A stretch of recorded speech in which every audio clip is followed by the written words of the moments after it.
वातावरणामधील अचानक होणाऱ्या बदलामुळे सर्दी खोकल्याचा त्रास अगदी कोणालाही होऊ शकतो, परंतु घरातील लहान मुलांना सर्दी खोकल्याचा त्रास झाला तर पालक देखील काळजीत पडतात। अशावेळी ॲलोपॅथीच्या औषधांमुळे तात्पुरता आराम वाटतो, तरी देखील यासोबत काही सोपे घरगुती उपाय केल्याने त्वरित आराम मिळतो। वाफ घेणे सर्दीसाठी अत्यंत गुणकारी असते। अगदी आंघोळ करताना देखील आपण वाफ घेऊ शकतो।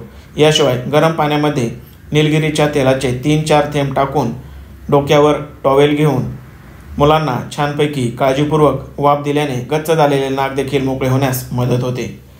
मधाचे सेवन सर्दी खोकल्याचे व्हायरल इन्फेक्शन थोपवण्यास नक्कीच मदत करते। याशिवाय लहान मुले मध खाण्यास टाळाटाळ देखील करत नाहीत।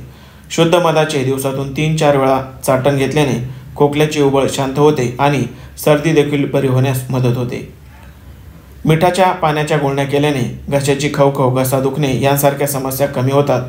1 ग्लास कोमट पाण्यामध्ये 1 चमचा मीठ टाकून या पाण्याच्या मुलांना गुळण्या करायला सांगितल्या तर यामुळे घशाची खवखव थांबेल आणि व्हायरल इन्फेक्शन देखील जागेवर थांबून जाईल। गरमागरम सूप मुलांना बनवून प्यायला दिल्याने देखील सर्दी खोकला कमी होण्यास फार मदत होते। यामध्ये टोमॅटोचे सूप किंवा शेवग्याच्या शेंगांचे सूप फार फायदेशीर असते। यामुळे तोंडाला चव देखील येते आणि भूक देखील वाढते। आल्याचा चहा 2 वर्षावरील मुलांना आपण सहज देऊ शकतो।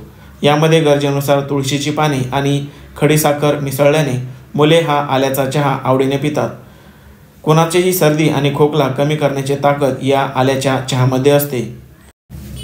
सर्दी खोकल्याच्या इन्फेक्शनमुळे मोठ्या प्रमाणात अंगदुखी होते, त्यामुळे विश्रांतीची देखील खूप गरज असते। सर्दी खोकला झाल्यानंतर किमान 3 ते 4 दिवस मुलांना व्यवस्थित विश्रांती घेऊ द्यावी, जेणेकरून त्यांचे इन्फेक्शन इतरांना होणार नाही। लहान मुलांच्या सर्दी खोकल्यावर काही सोपे घरगुती उपाय आपण बघितले। उपाय आवडल्यास गरजवंतांना देखील हा व्हिडिओ शेअर करा। धन्यवाद।